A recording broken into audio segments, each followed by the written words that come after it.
Skill upgradation की योजना, हरित विकास एग्रीकल्चर सेक्टर में युवा शक्ति, युवकों को प्रोत्साहन के लिए और वित्तीय क्षेत्र। अमृतकाल के इस बजट में कोई ऐसा पहलू नहीं है जो अछूता रहा हो। हर वर्ग के लिए ये बजट बेहतर कल लेकर आया है। आज पूरे विश्व भारत की ओर देख रहा है। किस तरह वैश्विक मंदी के बीच राष्ट्र उत्कृष्ट अर्थव्यवस्था को संभाल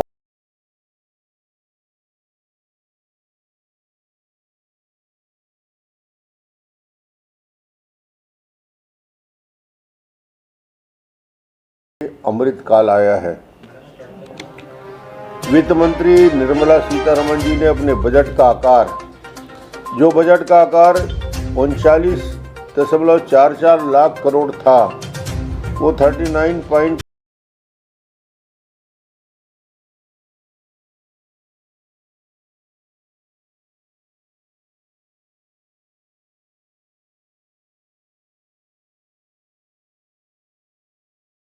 से मुझे जो सबसे ज़्यादा आकर्षित करता है, 10 साल मैंने काम किया, पूंजीगत व्यय कुल व्यय का 33.4% है।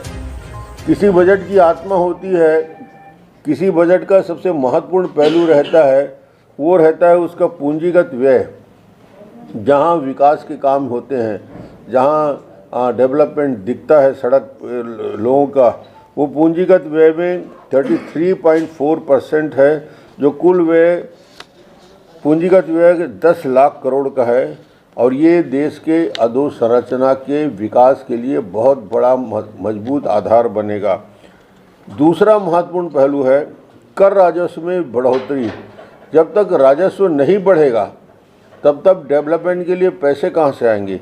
कर राजस्व आगामी वित्तीय वर्ष में प्राप्ति 23 लाख करोड़ रुपया को पार कर जाएगी। ये पहला अचीवमेंट है कि 23 लाख करोड़ की ऊंचाई तक कर राजस्व पहुंच जाएगा। ये डेवलपमेंट के लिए, भविष्य के लिए सरकार के पास राशि रहेगी। इस बजट के जो महत्वपूर्ण 2-3 बिंदु हैं, राजस्व घाटा प्रभावी रूप से 1.7% रह गया है। जो राजस्व घाटा एक महत्वपूर्ण पहलू होता है, 1.7 आ गया है, और राजकोषीय घाटा 5.9% पर आ गया है। राज्यों को एक छूट दी गई है। जीएसडीपी के 3.5% तक राजकोषीय घाटे को अनुमति दी गई है। पहले 3% होता था राजकोषीय घाटे में, मगर अब राज्य सरकारों को 3.5% तक राजकोषीय घाटे की अनुमति दी है। यानी अब ज़्यादा कर्ज लेके राज्य सरकारें भी अपना काम चला सकती हैं। दूसरा महत्वपूर्ण पहलू, चालू वित्तीय वर्ष में आर्थिक विकास दर, जो जीएसडीपी का ग्रोथ है, डेवलपमेंट है, 7% रहने का अनुमान है। और प्रति व्यक्ति आमदनी दुगनी यानी 1,97 लाख रुपया हो गई है। ये अचीवमेंट जो है, 9 वर्षों में भारतीय अर्थव्यवस्था कहाँ से कहाँ पहुँच गई है। भारतीय अर्थव्यवस्था दुनिया में 10वें स्थान पे थी, जो 9 साल पहले की स्थिति थी। आज 5वें स्थान पर हम आ गए हैं। तो ये इम्प्रूवमेंट जो दिख रहा है भारत की इकोनॉमी में, भारत की अर्थव्यवस्था में, जो 10वें स्थान से ग्रोथ करते करते हम 5वें स्थान में पहुंच गए हैं, तो एक महत्वपूर्ण इम्प्रूवमेंट है। और आर्थिक सर्वेक्षण में देश की जीएसडीपी की दर 6% से ज़्यादा माना है, जो दुनिया में सर्वाधिक है। आप आश्चर्य करेंगे कि दुनिया के सारे विकसित राज्य जैसे चीन, अमेरिका, यूके, रूस, इसको पछाड़ कर जीडीपी का ग्रोथ हमारा 6.4 के करीब पहुंच गया है। तो दुनिया की सबसे मजबूत इकोनॉमी आज की तारीख में कह सकते हैं कि ये जो ग्रोथ हमारा है वो अपने आप में महत्वपूर्ण है। सबसे बड़ी घोषणा जो इस बजट का की सबसे महत्वपूर्ण हिस्सा है, 7 लाख तक की कमाई करने वाले लोगों को कोई टैक्स देय नहीं होगा। ये जो 5 लाख से बढ़ा के सीधा 7 लाख मध्यम वर्गीय परिवार को और जो वेतनभोगी परिवार हैं उनके लिए बड़ी छूट है कि 7 लाख तक के होगा। इसके अलावा टैक्स स्लैब में संख्या में कमी की गई है, अब 6 से घटकर 5 स्लैब ही रहेंगे। कुल 9 लाख रुपया तक की कमाई करने पर 45,000 रुपया का ही टैक्स दे होगा। आयकर के स्लैब इस प्रकार है: 0 to 3 3 लाख तक 0%, 3 से 6 5%, 6 से 9 10%, 9 से 12 15%, 12 से 15 20%। और दूसरा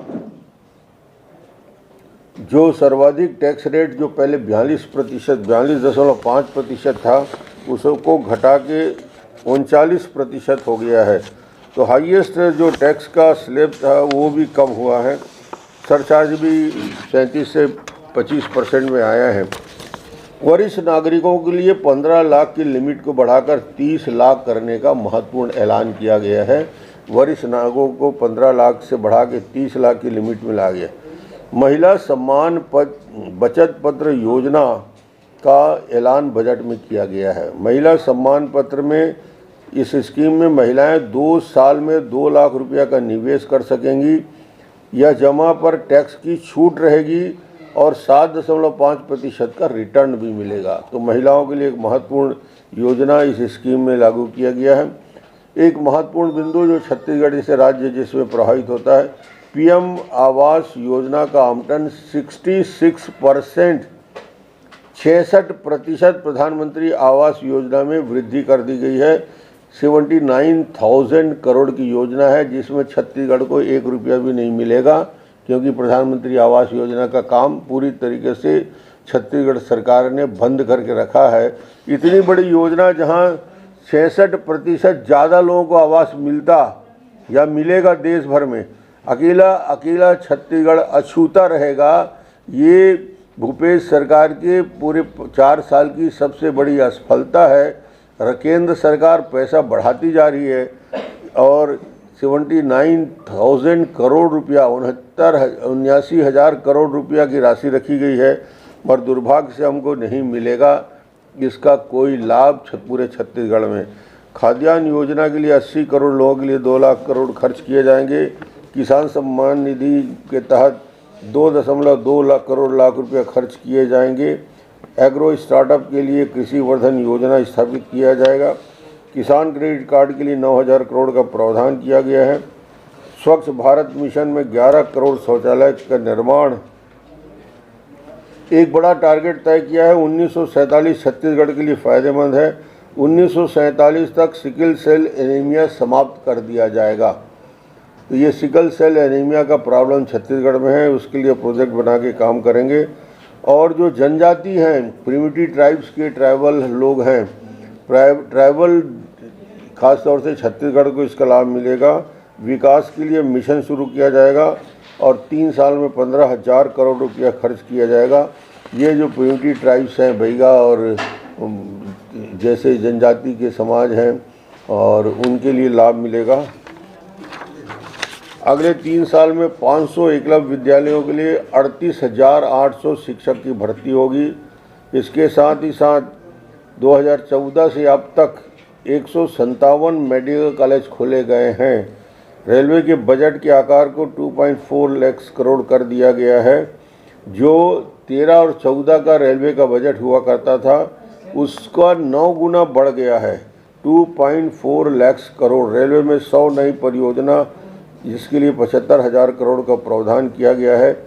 अर्बन अधोसंरचना के लिए हर वर्ष 10,000 करोड़ का प्रावधान है। इसके साथ पर्यटन के बढ़ावा देने के लिए 50 स्थानों को चिन्हित किया गया है। कुल मिलाकर ये बजट दूरगामी सोच का परिणाम है।